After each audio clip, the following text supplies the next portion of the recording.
এই সব মসজিদে হারাম বাইতুল্লাহ মসজিদের মাকাম ইব্রাহিম হাজরে আসওয়াদ জমজমের কূপ সব কোথায় পবিত্র মক্কায়। এই মক্কা আল্লাহর নবীর জন্মভূমি। এখানে নবী জন্মগ্রহণ করেছেন। এখানে নবীর বাবার কবর, নবীর মায়ের কবর, দাদার কবর, পূর্বপুরুষদের কবর সব এই মক্কার মাটিতে। এই মাটি আল্লাহর জন্মভূমি। এই মাটিতে নবীজি ৫৩ বছর কেটেছে। এই মক্কার গায়ে হেরা জামানে নূরের হেরা গুহা আল্লাহ নবী নবুয়ত প্রাপ্ত হয়েছেন। হযরত জিবরীল আলাইহিস সালাতু ওয়াস সালাম আল্লাহর পক্ষ থেকে নবুয়ত নিয়ে আমার নবীকে দান করেছেন। এই সব ইতিহাস মক্কায়, সব ইতিহাস মক্কায়। কিন্তু মক্কায় একটা জিনিস অনুপস্থিত, সেটা হলো আল্লাহর দ্বীনকে তিনি এই মক্কার মাটিতে কায়েম করতে পারতেছেন না। আল্লাহর দ্বীন সম্প্রসারণের জন্য, প্রচার করার জন্য মক্কার মানুষ অনুকূল পরিবেশ দিচ্ছে না। নবী আকরাম সাল্লাল্লাহু আলাইহি ওয়াসাল্লাম তখন ইতিহাসের ঐতিহাসিক সিদ্ধান্ত গ্রহণ করেছিলেন। তিনি সিদ্ধান্ত নিয়েছিলেন এখন নিজের মক্কার জন্মভূমিকে, নিজের মাতৃভূমি, নিজের জন্মভূমি, নিজের ৫৩ বছর আবাসভূমি, নিজের পূর্বপুরুষদের স্মৃতিময় ভূমি, বাইতুল্লাহর ভূমি, মসজিদে হারামের ভূমি, এই সব ফজিলত, এই সব প্রেম, সব ভালোবাসা একদিকে, আল্লাহর দ্বীনের দাওয়াত এবং দ্বীনের বিজয় আরেকদিকে। আল্লাহর নবী দ্বীনের দাওয়াত এবং দ্বীনের বিজয়ের বাংলাকে ভালো করে দিলেন। নবীজি হিজরত করলেন। আল্লাহর নবী হিজরত করার সিদ্ধান্ত নিলেন। মুসলমান ভাইদের, এই হিজরতের সিদ্ধান্ত এটা আমার নবীজির জীবনে আমি মনে করি অত্যন্ত গুরুত্বপূর্ণ একটা সিদ্ধান্ত ছিল। নবীজি তার জীবনের টার্নিং পয়েন্টে, জীবনের এই সময়ে আল্লাহ নবী উম্মতের জন্য সঠিক সিদ্ধান্ত গ্রহণ করেছিলেন। তিনি যদি সেদিন মক্কা থেকে মদিনায় হিজরত করার সিদ্ধান্ত না নিতেন, তিনি যদি সেদিন তার মাতৃভূমির চেয়ে আল্লাহর দ্বীনকে বেশি অগ্রাধিকার না দিতেন, তিনি যদি সেদিন মসজিদে হারামের জমিন থেকে মদিনার জমিনকে যদি প্রাধান্য না দিতেন, তিনি যদি সেদিন আল্লাহর ঘরের ভূমি পবিত্র মক্কার মাটি থেকে যদি মদিনার মাটিকে তিনি প্রাধান্য না দিতেন, তবে আল্লাহর নবীর জীবনে আর মাত্র ১০টা বছর হায়াত অবশিষ্ট ছিল। সেই ১০ বছরে বিশ্বনবী তিনি যে ইসলামের বিপ্লবের বীজ রচনা করেছিলেন, মক্কায় থাকলে সেটা কোনোদিন সম্ভব ছিল না। এই জন্য নবী আকরাম সাল্লাল্লাহু আলাইহি ওয়াসাল্লাম মক্কা থেকে মদিনায় হিজরত করলেন। মদিনায় হিজরত করার মাধ্যমে নবীর সঙ্গে সম্ভাবনার নতুন দুয়ার উন্মোচিত হয়ে গেল। ইসলামের জন্য সম্ভাবনার নতুন দুয়ার খুলে গেল। মুসলমানদের জন্য সম্ভাবনার নতুন দুয়ার খুলে গেল। আল্লাহর নবী মদিনায় আসলেন। মদিনায় আসার পর মদিনার স্থানীয় সাহাবায়ে কেরামের মধ্য থেকে, মদিনার স্থানীয় অধিবাসীদের মধ্য থেকে একটি দল তৈরি হলো, যারা আল্লাহর নবীর ডান হাত বাম হাত হয়ে গেলেন। যারা নবীর ডান পাশে বাম পাশে এসে দাঁড়ালেন, তারা নবীর দ্বীনকে গ্রহণ করে নিলেন, নবীর মিশনকে নিজেদের মিশন বানিয়ে নিলেন। এই সকল সাহাবায়ে কেরাম আওস এবং খাজরাজের মুসলমান যারা ধারণা করলেন, তাদেরকে আল্লাহর নবী মদিনার মধ্যে একটা সমাজ গঠন করলেন। সেই সমাজ মুসলমানদের সমাজ, সেই সমাজ ইসলামিক ভ্রাতৃত্বের সমাজ। আল্লাহর নবী সেখানে মদিনার আনসার এবং মক্কার মুহাজির, এই মুহাজির এবং আনসারদের মধ্যে একটা ভ্রাতৃত্বের বন্ধন তৈরি করে দিলেন। সেই ভ্রাতৃত্বের মাধ্যমে ইসলামী ইতিহাসের এক নতুন ভিত রচনা হলো, নতুন একটা বুনিয়াদ রচনা হলো মদিনার মাটিতে। এবং এই ভ্রাতৃত্বের মাধ্যমে একটি ইসলামী সমাজের যে বুনিয়াদ তৈরি হলো, নবী আকরাম সাল্লাল্লাহু আলাইহি ওয়াসাল্লাম সেই বুনিয়াদ নিয়ে মুসলিম সেই সমাজটাকে নিয়ে মদিনার মাটিতে বসবাসরত আরো দুটো সমাজ ছিল। একটা হলো ইহুদিদের সমাজ, আর একটা ছিল পত্তলিক এবং মুশরিকদের সমাজ।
নবীর সামনে ইতিহাসের গুরুত্বপূর্ণ একটা প্রশ্ন এসে দাঁড়ালো, নবীজি আপনি কি করবেন?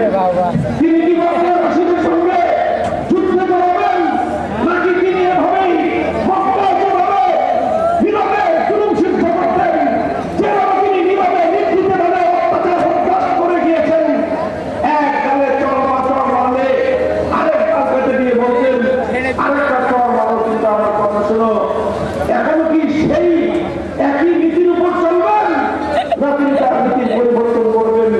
এটা ছিল নবীজি কি সিদ্ধান্ত নেবেন?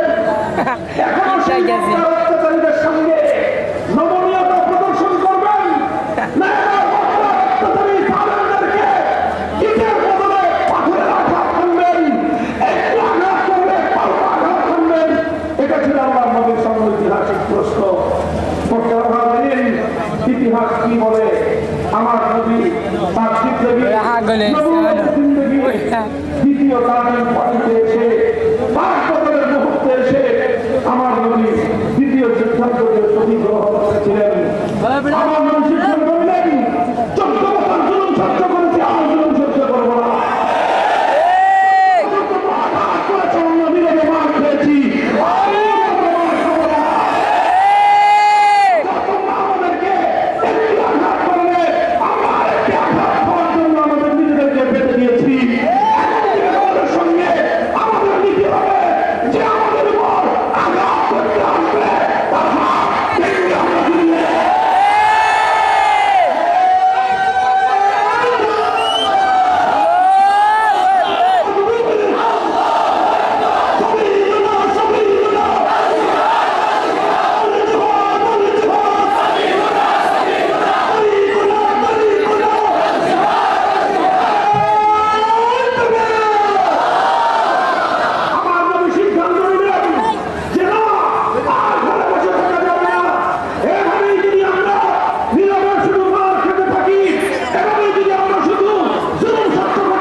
আমার নবী 313 জন সাহাবায়ে-কেরামকে নিয়ে বদর রওনা গেলেন।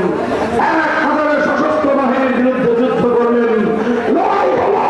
14 জন সাহাবায়ে-কেরাম রক্ত দিলেন, শাহাদাত বরণ করলেন।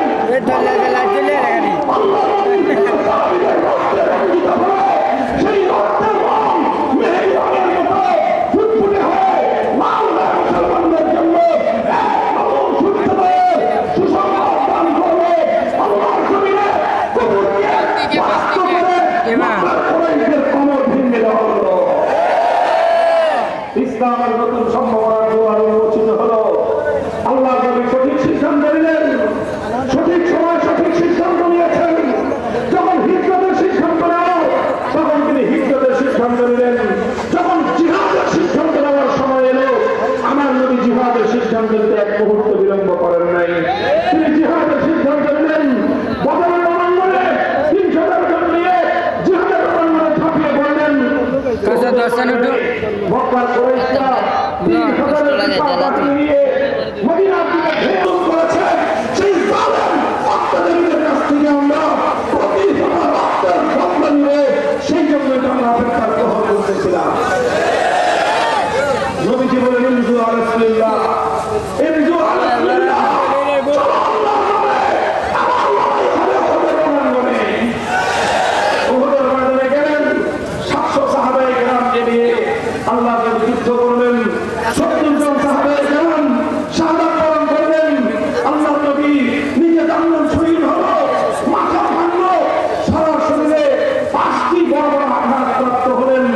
রক্ত ঝরতে ঝরতে আমার নবী এত দুর্বল হয়ে গেলেন যে তিনি বেহুশ হয়ে মাটিতে পড়ে গেলেন। মক্কার এই মানুষ দল মনে করলো আমার নবী শহীদ হয়ে গিয়েছে। এই সুযোগে ইবলিস উহুদের ময়দানে এসে সংবাদ গুজব দিয়ে দিল নবীরা মুহাম্মদ তোমাদের নবী শহীদ হয়ে গিয়েছে। মোহতারাম হাজিরিন, আমার নবীর শাহাদাতের সংবাদ পুরা উহুদের ময়দানে ছড়িয়ে পড়ার সাথে সাথে মুসলমানদের মধ্যে এক চরম হতাশা বিরাজ করলো। মুসলমানরা বিক্ষিপ্ত হয়ে যেতে লাগলেন, কেউ এদিকে সেদিকে ইতস্তত বিক্ষিপ্ত তারা ছোটাছুটি করতে আরম্ভ করলেন। এমন সময় হযরত মালিক ইবনে সিনান রাদিয়াল্লাহু তাআলা বললেন যে না, আল্লাহ নবী জীবিত আছেন, তিনি শাহাদাত বরণ করেন নাই। তিনি ক্ষীণ কণ্ঠে নবীকে চিৎকার করে ডাকতেছেন, আওয়াজ শোনা যায় না। নবী দুর্বল, চিৎকার করতে পারতেছেন না, বলতেছেন ইলাইয়া ইবাদাল্লাহ, ইলাইয়া ইবাদাল্লাহ, হে আমার সাহাবীরা, হে আল্লাহর বান্দারা, তোমরা কোথায় যাচ্ছ? আসো আমার কাছে, দেখো আমরা আমাদের নবী হায়াতে আছি, জীবিত আছি। আমার কাছে এসে দাঁড়াও, আমার হাতকে শক্তিশালী করো, আমার কুফরের উপর তোমরা ঝাঁপিয়ে পড়ো, আমার ইসলামের ঝান্ডা নিয়ে তোমরা সামনে অগ্রসর হও। সাহাবায়ে কেরাম আবারও এই চরম বিপর্যস্ত অবস্থা থেকে তারা ঘুরে দাঁড়ালেন, নবীর পাশে এসে দাঁড়ালেন। মক্কার বেঈমানের দল শেষ পর্যন্ত যুদ্ধে বিজয় অর্জন করতে ব্যর্থ হয়ে তারা যখন মদিনায় উহুদের ময়দান থেকে মক্কার দিকে ফিরে যায়, তখন মক্কার কুরাইশের প্রধান নেতা আবু সুফিয়ান মুসলমানদের লক্ষ্য করে প্রশ্ন করল, তিনটি প্রশ্ন। এক নম্বর প্রশ্ন ছিল তার, আখিল কওমি মুহাম্মদ, হে মুসলমান, তোমরা জবাব দাও, তোমাদের মধ্যে মুহাম্মদ বেঁচে আছে? সে যখন এই প্রশ্ন করলো, আমার নবীজি বসেছিলেন, নবীজিকে দেখা যাচ্ছিল না। নবীজি সাহাবায়ে কেরামকে বললেন, লা তুজিবুহু, এই কেউ জবাব দিও না, দেখি সে কি বলে। আবু সুফিয়ান দ্বিতীয় প্রশ্ন করলো, আখিল কওমি ইবনে আবি কুহাফা, তোমাদের মধ্যে আবু বকর বেঁচে আছে? নবীজি এবার বললেন, লা তুজিবুহু, কোনো জবাব দিও না, দেখি সে কি বলে। তৃতীয় প্রশ্ন করলো সে, আখিল কওমি ওমর, হে মুসলমান, তোমাদের মধ্যে কি ওমর বেঁচে আছে? নবীজি এবার বললেন, লা তুজিবুহু, জবাব দিও না, দেখি সে কি বলে।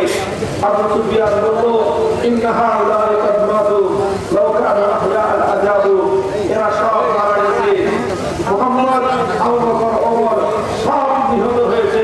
কেননা তারা বিরাজ করতে থাকতো, তারা অবশ্যই আমার কথা তারা শোনা দিত।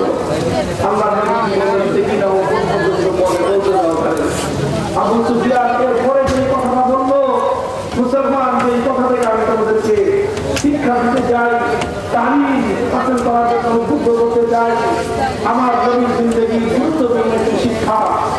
আল্লাহ নবীজি এই ঘটনা পর্যন্ত যাওয়ার পর্যন্ত, তারপরে কোরাইশের সর্দার আবু সুফিয়ান সে বলল,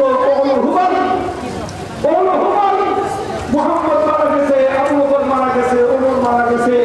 এই আনন্দে সে উল্লাস প্রকাশ করার জন্য একটা স্লোগান তুলল। কি ছিল সেই স্লোগান? ওমর হুবারে জয় হোক, হুবরের জয় হোক, হুবরের বরত্বের কথা বলল। যখনই সে আল্লাহর পরিবর্তে তার এক মূর্তি, এক গায়রুল্লাহর বরত্বের কথা বলল, আমার নবী এবার নিজেই বললেন, আমি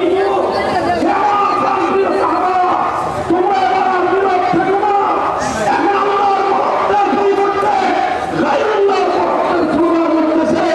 গায়রুল্লাহর বরত্বের স্লোগান যখন উঠে, তখন কোন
যেটাকে মসজিদের শহর বলা হয়, সেই মসজিদের শহর আমার তোমার রাজধানী ঢাকার শহরকে মূর্তির শহরে পরিণত করবার চেষ্টা চলতেছিল।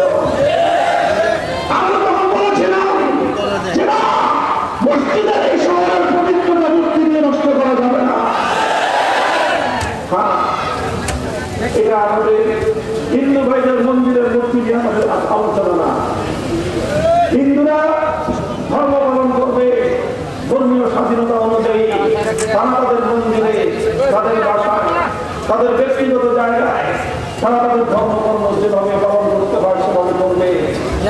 রাষ্ট্রের বাইরে তাদেরকে নিরাপদ ব্যবস্থা করে দেয়।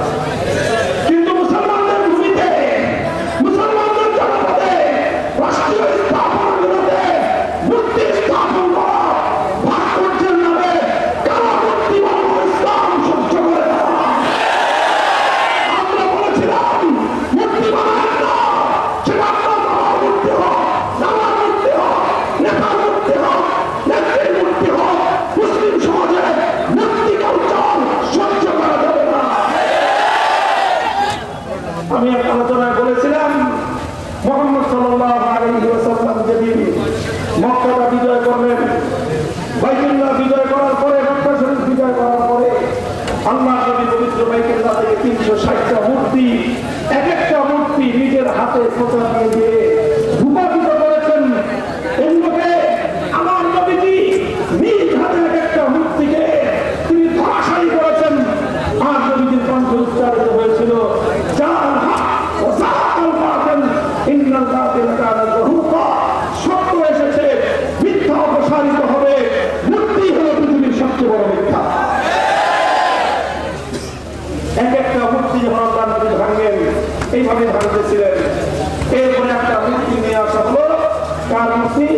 হযরত ইব্রাহিম আলাইহিস সালামের মূর্তি। নাউযুবিল্লাহ বলেন। এই মূর্তিটা থেকে আমার নবী সবচেয়ে বেশি লাগান্বিত হয়েছিলেন। নবীজি ইব্রাহিম আলাইহিস সালামের মূর্তি দেখে সবচেয়ে ক্ষুব্ধ হয়েছিলেন। আমার নবী বলেছিলেন, আল্লাহ আল্লাহ পাক এই কুরাইশদের এবং যারা ইব্রাহিম আলাইহিস সালামের মূর্তি বানিয়েছে, আল্লাহ নবী ধ্বংসের মূর্তিগুলো বানিয়েছিল মক্কার মুশরিক এবং কুরাইশের কাফেরদের বলেরা। তো সুতরাং পূর্বপুরুষদের মূর্তি বানানো, যারা নিজের বাচ্চাদের মূর্তি বানায়, তারা আল্লাহ তাআলার রাস্তা না।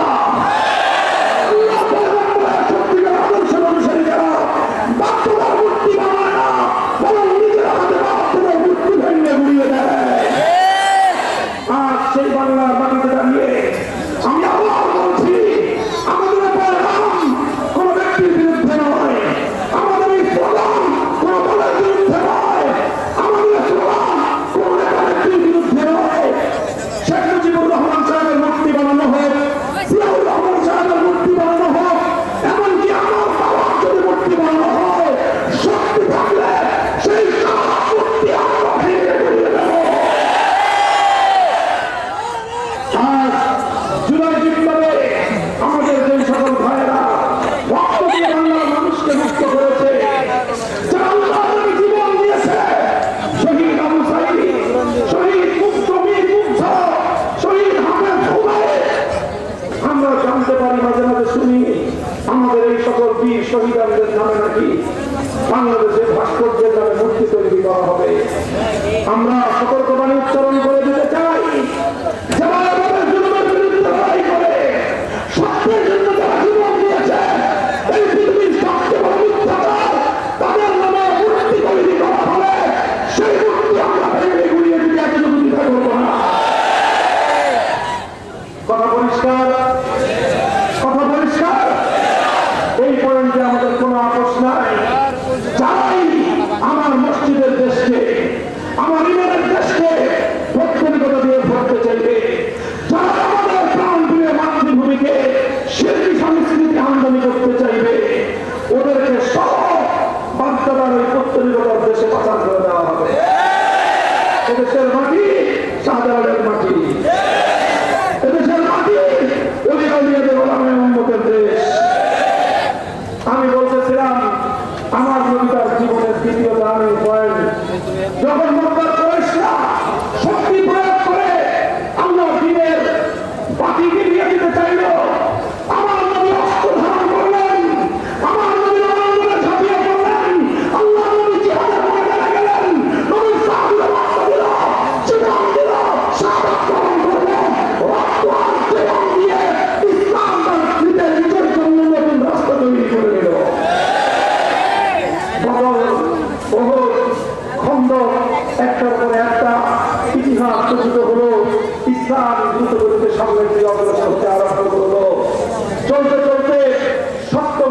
আসলো।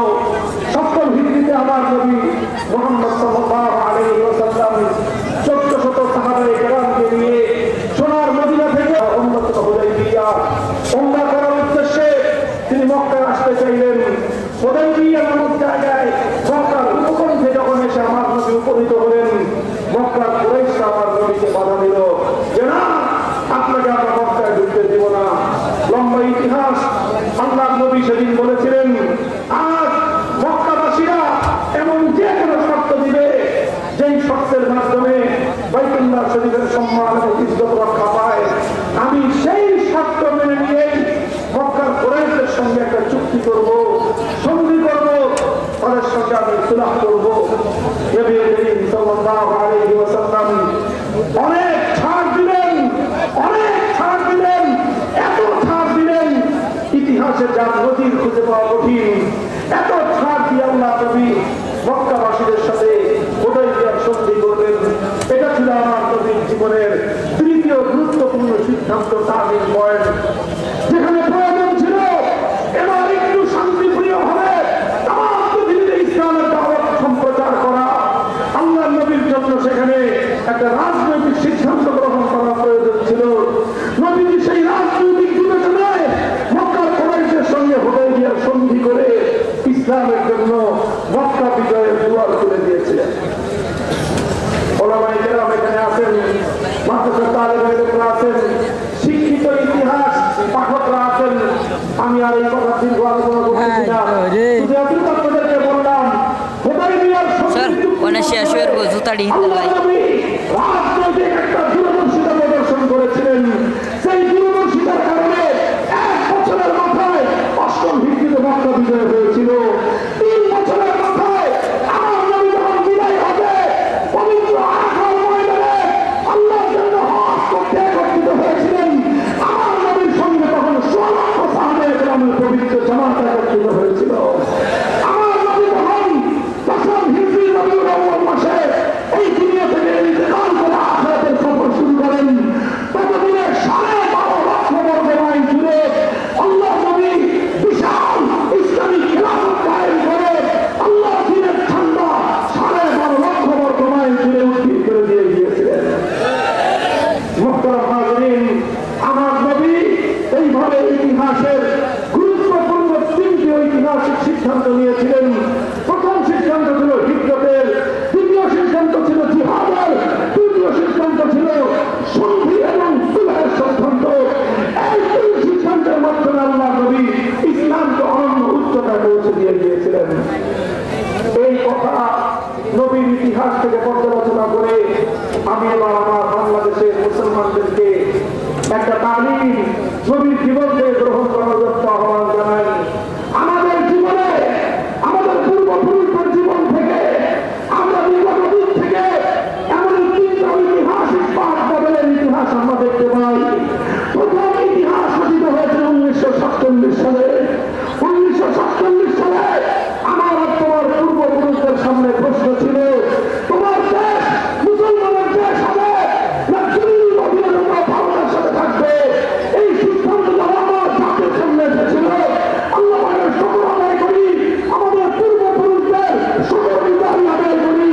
আমার বাপ-দাদারা, তোমার বাপ-দাদারা, তোমাদের বাপ-দাদারা সিদ্ধান্ত গ্রহণ করেছিলেন এটা ইসলামের জমিন, এটা মুসলমানদের জমিন, এটা ইসলামের দেশ, এটা মুসলিম জাতির দেশ, এটা দিল্লি এবং ভারতের সাথে থাকবে না।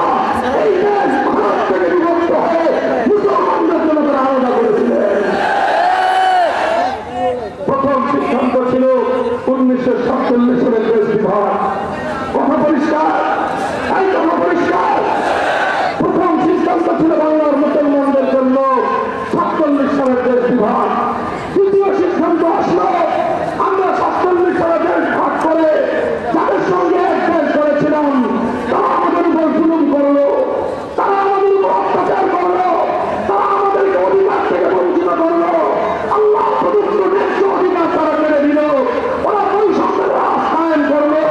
বাংলার মুসলমান, বাংলার মানুষ, বাংলার সঙ্গে ঐক্যবদ্ধ সিদ্ধান্ত গ্রহণ করলো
সাল হল 2024 সাল আমাদের কাছে এক নতুন ইতিহাসের কাজ বদলের সোনালী সময় নিয়ে আসলো।